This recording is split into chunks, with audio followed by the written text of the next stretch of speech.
Hey guys, welcome back to my channel. My name is Taylor and this is going to be the start of another weekend reading vlog. Today is Friday, July 12th, and I have the day off, so I figured this would be the perfect start for the vlog. I'm probably going to be vlogging Friday, Saturday, Sunday. I might wrap it up on Monday, but just going to be those days of reading. I've got 2 readathons that I need to get a move on because I'm falling behind, and now it's almost halfway through July. So I've got a lot of pages to log this week. But first I thought I would do kind of a little bit of a haul. I did get a lot of things today. Well, I got some things last night and then some things today. But I'm gonna go ahead and start with the bookish things, and that is going to be the Book of the Month package. I got this in the mail today, and I have really bad allergies. That's why I kind of sound a little bit rough, but I feel a lot better than I sound. But I really enjoy Book of the Month. I've been getting it for almost a year now. I started getting it in September. I am going to be doing like a year in review in September, so keep an eye out for that. Let's get into what books that I got. I did get 2 because I have 0 self-control and I never usually just get 1 book. So okay, so the first thing is a little thing that says where were we? It says Book of the Month. I don't know, was this supposed to say something? It just says where were we and Book of the Month in the back. Because I know they usually have like nice little bookmarks. It doesn't explain that. So I have no idea. So that's interesting. So usually they have a little bookmark that has like a quote about books on it, but this one just says where were we? And then Book of the Month on the back. Don't know what that's about, but I mean I can still use that as a bookmark. So, got 2 books. The first one I am so excited about. This is one I've been looking forward to since probably last year. And that would be Lock Every Door by Riley Sager. I love it. It's like neon. I love like neon pink and black together. I just love that color scheme. This is awesome. Riley Sager wrote Final Girls and The Last Time I Lied, and I really enjoyed both of those, so I'm looking forward to this one. It says it has Rosemary's Baby kind of vibes, or at least that's what I get from it. So that'll be a nice little thriller. I don't know, I kind of want to see if I can squeeze this into my TBR somehow because I am really excited to read this one. And the Naked book is cool too. It's like very fall-like, which I am so excited about. So the little synopsis is no visitors, no night spent away from the apartment, no disturbing the other residents, all of whom are rich or famous or both. These are the only rules for Jules Larson's new job as an apartment sitter at the Bartholomew, one of Manhattan's most glamorous and secretive buildings. And then it looks like someone disappears and it's very creepy and mysterious.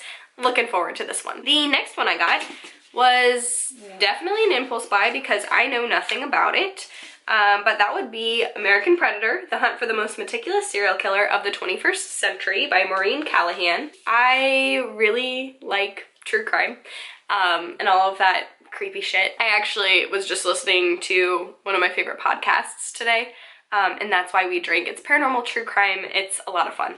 I really enjoy it. But I picked this up because it is about Israel Keys and someone who I have not heard about, and that seemed exciting. Also, it's written by a woman, which I feel like, and this could be totally off base because I definitely have to admit I don't read a lot of true crime books. I mostly listen to like podcasts and I watch documentaries and TV shows and all of that.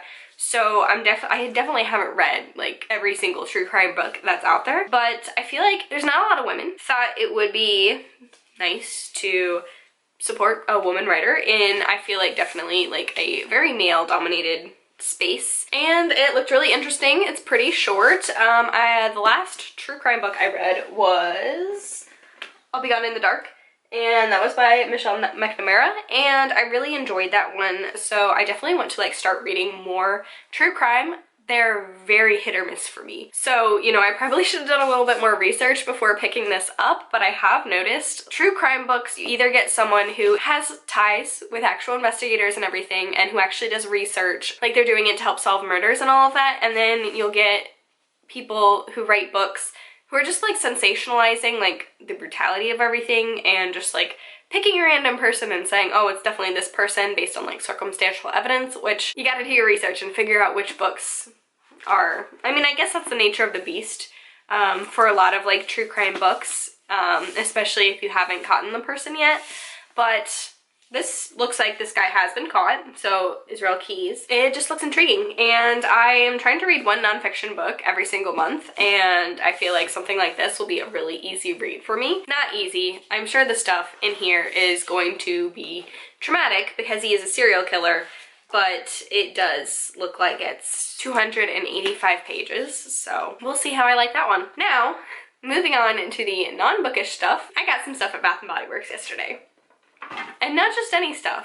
They are rolling out their fall candles. I work at Bath & Body Works, full disclosure. And there are two types of people. There are people who get so upset, which is fine if you're like that. I definitely agree, and I definitely think it's very weird how, at least in most retail stores, we're getting done with summer and we're jumping into fall. I agree, it's July, that's a little weird. But they'll get like very belligerent about it and be like, well, that's stupid. And like act like it's like the associate's fault for putting stuff out, even though we obviously have brand standards that we have to do. And then there are the type of people who, since May, people have been asking us where our fall stuff is, like when we're gonna get our fall candles in. And you know, that's a big part of why companies put out these things so early, because they know people are gonna buy them. I love fall. I love everything to do with horror. I love the atmosphere of fall. I love the temperature of fall, even though the past couple years it seemed like we've had like 2 weeks of fall. I love everything about fall. And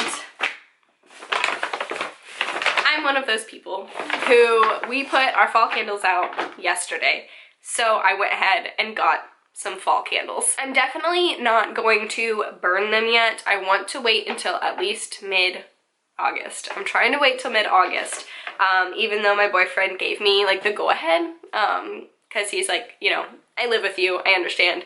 You're a little bit nuts about spooky season. So I have his go-ahead, but I do have some summer candles that like I want to burn through, and I'm not really in the mood for fall candles yet. But I did want to pick up a couple of the ones that I feel like are gonna sell through pretty fast. If you're one of those people who gets very, very upset that retail fall comes way before actual calendar fall, just go ahead and skip ahead. Don't leave a comment. Like, I understand.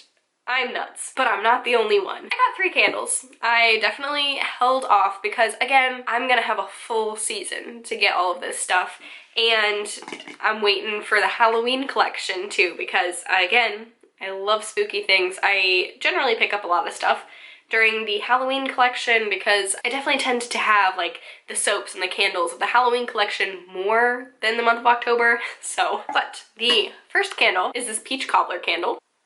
The fragrance notes are juicy peach slices, cinnamon sugar, and golden baked pie crust. It smells so good. I think this one is going to be very hit or miss for people because one of my coworkers, who we generally have like the same taste in candles, she hates this one.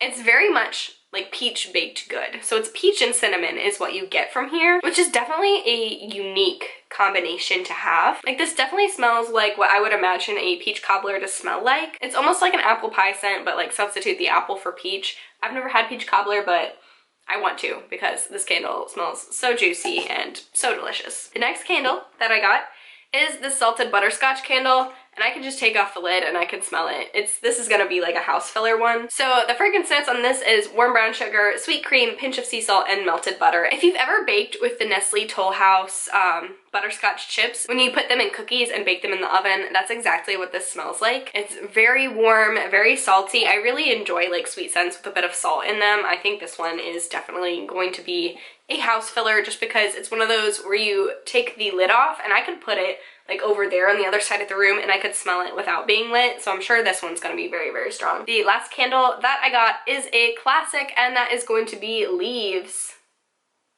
And I got it in the woodland wraparound. This is like one of Bath & Body Works signature scents in the fall. This is gonna be probably in like a bunch of different wrappings, but I had to get this one because I just think it's so cute. So the fragrance notes on this is crisp red apple, golden nectar, warm clove spice with essential oil. And this one really just does smell like fall. You know, when you walk outside and it's like that first day where the weather's cooled down, leaves are falling, and there's like that smell of fall in the air? That's what this smells like, with a hint of cinnamon to it. And I had to get this wrapping because this just reminds me of a Gryffindor candle. I know they didn't plan it. I mean, I'm sure they didn't plan it like that, but it's Gryffindor colors, and it has a little owl, and it also has a stag. So, I mean, that just gives me all the Gryffindor vibes. So this is a very bookish candle, I feel like. It definitely gives off those Harry Potter vibes. So this is probably gonna be the first candle that I'm gonna burn when I'm ready for it to become fall. I'm so excited.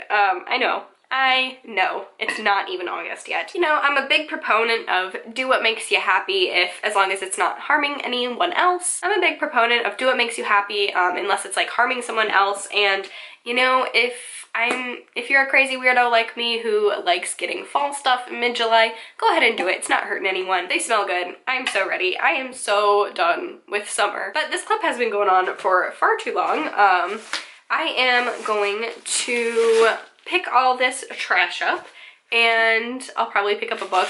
I think the issue is, one of the issues at least, with the Book Junkie Trials and the Medieval-a-thon is that a lot of the books that I picked are books that I have on audiobook or books that I have on like ebook, and I've just been really in the mood to just pick up a physical book and read it. So I might do some like switching around of my TBR. I don't think you can do it for Book Junkie Trials, but for Medieval-a-thon maybe, just so I can pick up a physical book and start to read it, because that's what I'm in the mood for. I'll check back in with you guys a little bit later. So I'm back. It's like an hour later. I went and worked out, so that's why I'm a little bit sweaty. But I did decide which book that I'm going to pick up today. This Chunky Monkey, Priory of the Orange Tree. So this one, I'm kind of double dipping on this book because I'm using it for both the Book Junkie Trials and the Medieval-a-thon. For the Book Junkie Trials, it's the Giant Squid prompt, and that's read a book that intimidates you, which, holy shit, it does. And then for the Medieval-a-thon, it's read a book with a dragon on the cover. I don't read books with their dust jackets on, but there's a big, huge dragon on the front of this. So I think you have to read the Book Junkie Trials books in order, but you just have to finish them in order. So I think I can log some pages on this one because it's obviously going to take me more than one sitting to get to this book because holy heckin' 800 pages, you know? I'm also going to be reading more of His Majesty's Dragon. I'm about halfway done with that one. I was kind of waiting for the audiobook, but I don't think I'm gonna be able to get it in like a reasonable amount of time because I'm going through Libby. So I think I'm just gonna read it on the ebook reader. Again, I'm not in the mood for like ebooks right now. I really just want like the feeling of picking up a physical book. I'm probably going to just stick with this one today, but I'll of course update you because it would be really nice to check off one of these boxes because I have read 3 books this month, but none of them count for any of these prompts, which is a little intimidating. I'm definitely not gonna finish this in a day, so we'll see how far I can get in it today. I am going to make some food, and I don't know, we'll see if I can pick up an audiobook or something, but I've been like binging the And That's Why We Drink podcast for the past couple of days because I'm in just such like a spooky mood. Realistically, I'm probably gonna listen to that, but I'm gonna make some food and then I will get to reading.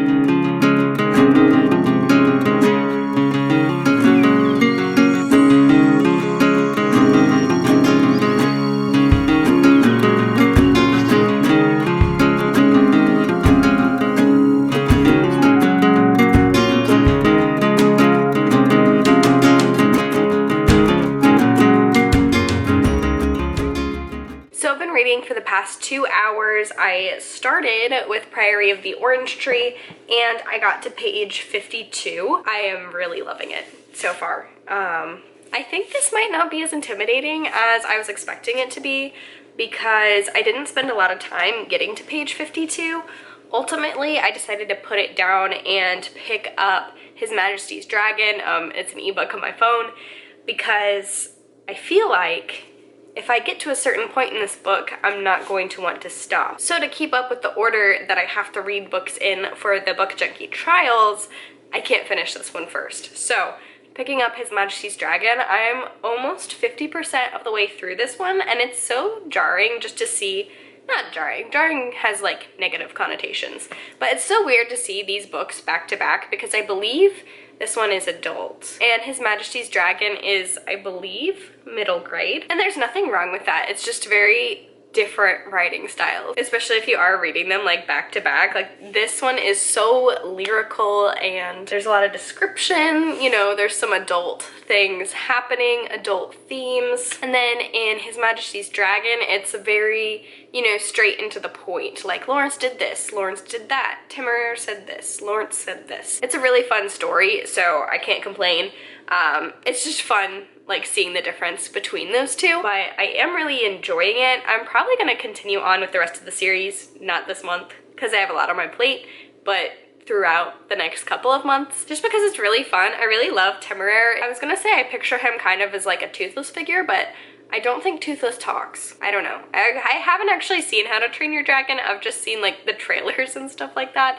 And I have little siblings, so I've seen like bits and pieces here and there. But Temeraire is like a cute little good boy. Like if dogs could talk, and he's still like a young dragon at the part where I'm at, so he's very much like a dog, just in like his mannerisms and like the egg, when the egg hatches, and that happens in like the first 10 pages, so not a spoiler because you know there's a dragon in this series. Like right when he hatches out of the egg, he talks, which was a delightful surprise to me because the past two things with dragons I've consumed are Game of Thrones and The Inheritance Cycle, and in The Inheritance Cycle dragons do talk and they're intelligent, but they only have like, they talk mentally with their writer and like a select few people that they choose. And then in Game of Thrones they don't talk at all. So I am really enjoying, I am a sucker for a talking dragon. I love that Temeraire just kind of talks and he's so sweet and soft. That's really all. I've been listening to ambient sound while I've been reading, which really helps me at least get in the mood.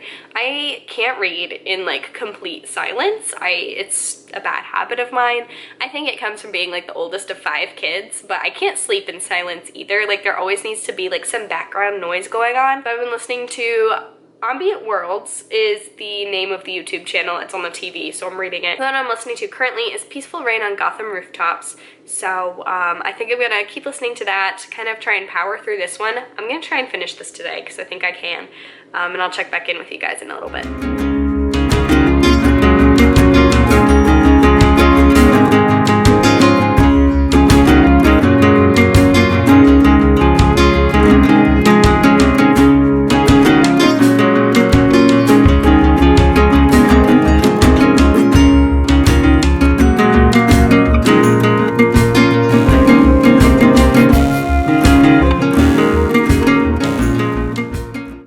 It's Sunday, July 14th. I did not get any reading done last night. After work, we got dinner and we went straight to Spider-Man Far From Home, and it was so good. After work, I'll give like a little review because I have a lot of feelings about it. It was really good though. So I was reading a little bit this morning. I was still reading His Majesty's Dragon. I'd say on this ebook format, I have like 100 more pages left. I'm still really liking it. It's definitely like an introduction to a series. So there's a lot of there's not really a lot of action going on. They're just kind of talking about, you know, what's to come, kind of building up like the conflict because it is the Napoleonic Wars. So they're kind of introducing that, but also adding their own lore with obviously like the dragons because those unfortunately weren't a thing during the Napoleonic Wars. So yeah, it can get a little slow and like world buildy. And like info dumpy at parts, but it is really good. I am enjoying it. I'll probably be able to read a little bit more during my lunch break. I was planning on reading a little bit during my lunch break yesterday, but I ended up having just like this breakthrough idea when it comes to this one book that I'm trying to write. I've had this idea, like kind of half-formed idea for a series for a while now, and I like kind of had like a brain blast. So I actually just wrote all throughout my break. We'll see what happens today. I'm either going to write, which is still really productive, or read. I haven't done a lot of reading this weekend, but the reading that I have been doing is pretty quality, I think, in my opinion. So just wanted to do a quick little reading update, and then I've got to go to work now, so I will check back in with you guys when I get home.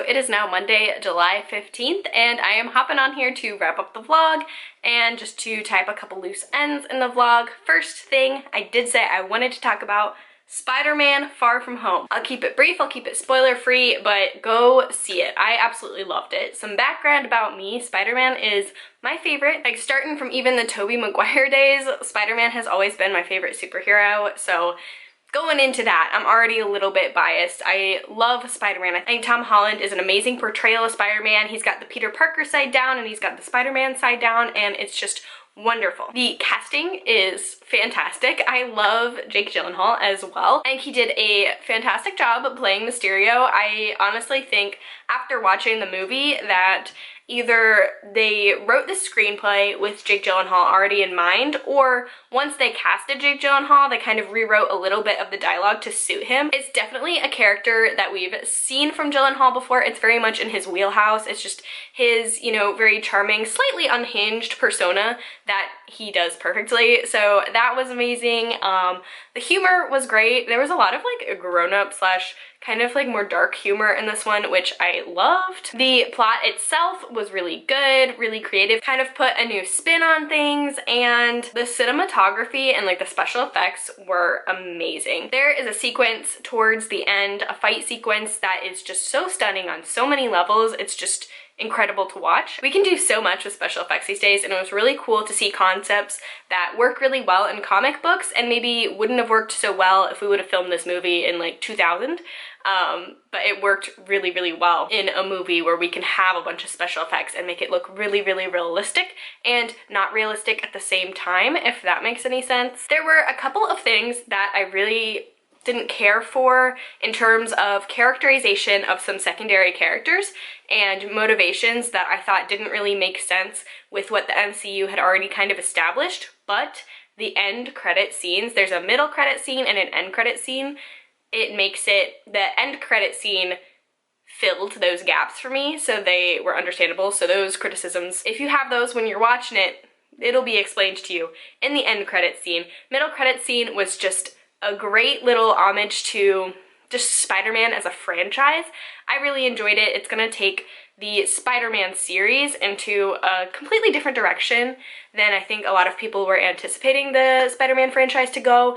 And then the end credit scene really sets up kind of where the MCU as a whole, where some things might come into play and might go as a whole entire plot. It's very intriguing and it's very out of left field if you've never read like the comics or know about like MCU lore in comics. So I'm really excited to see kind of what they're planning on doing, but it definitely sets up a very new, very exciting, kind of innovative stage of the MCU that we haven't really seen before. So overall, it was just a wonderful movie experience. Definitely go see it. I'm sure you already have, because I think right now it's like the #1 movie in the world, and I did get to see it like a little bit later than I was anticipating, but if you haven't seen it yet, go see it. It's such a good blend of classic Marvel, like the single character stories, and tying it into like the greater universe as well. I think it's a great blend of old and new. I think it's a great kickoff to the new phase of the Marvel Cinematic Universe. After Endgame, you know, that was an event. Like, Infinity War and Endgame were event movies, and so kind of restarting it in a way and picking back up after really big, really impactful events. I think it did a great job kind of acknowledging what came before and then kind of bridging the gap and pushing it into a new, totally different direction. So enough about that, and time for my reading wrap up of this weekend. I did finish His Majesty's Dragon by Naomi Novik, and I gave this one a 3 out of 5 stars. This was just a really solid fantasy book. I think it's middle grade. Correct me if I'm wrong, like honestly, correct me if I'm wrong. It's a really great series about the Napoleonic Wars if there were dragons. So we're following a Navy captain, and his name is Lawrence. I honestly forget his first name because no one goes by first names in this entire book, so I kind of had forgotten it wasn't his first name, but the character's name is Lawrence, and he is a Navy captain. He captures a French ship in warfare and finds a dragon egg. The dragon egg hatches, and the dragon kind of bonds with him, so he has to go to the Air Force, which of course was not a part of the original Napoleonic Wars, but it is in this universe because there are dragons that are used as kind of essentially large ships, like there are crews of people riding on these dragons and fighting battles from in the air, which was kind of cool. There's definitely a lot of world building going on in this one. Naomi Novak, it's very clear that she really enjoys this era of history. It's really well done, well researched. I'm a history minor, and I really like history too, and you could really see all the detail was in there. So I feel like this book kind of dragged, or could drag more for certain people, because not only is there the world building of the dragons and establishing dragon lore, their history, but there's also an establishment of where England is during this time, kind of explaining a little bit of the background of the Napoleonic Wars themselves. So those parts kind of dragged on a bit because there's obviously a lot of introduction to do in the world in terms of world building, but I thought it was really well done. I will be continuing this series. I probably won't be continuing it for a while. It's definitely not top tier priority just because there's so many other books that I need to get to. But definitely later on this year, once all of like these readathons and everything have died down a little bit, I am going to pick up the next book because it was an enjoyable read. I really enjoyed Temeraire. He is the goodest boy.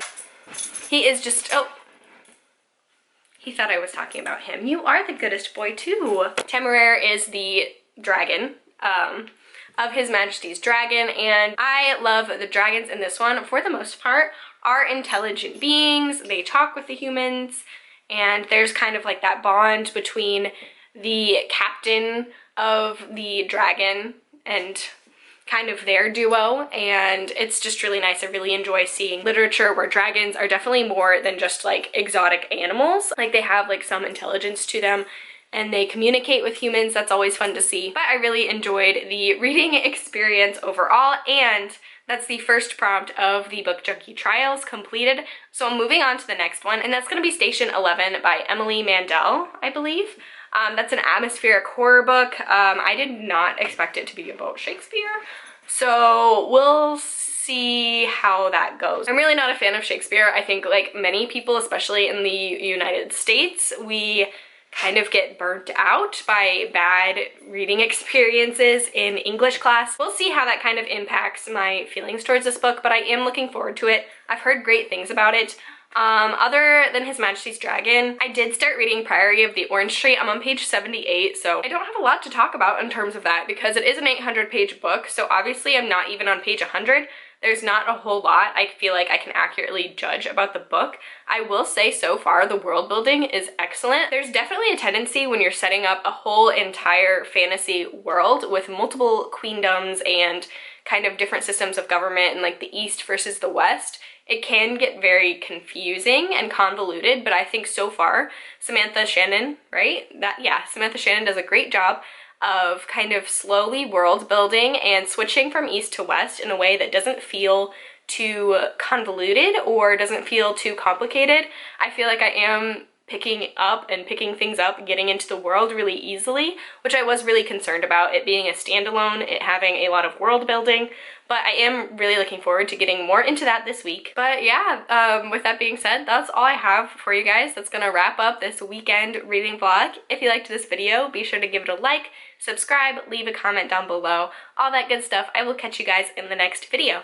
Bye!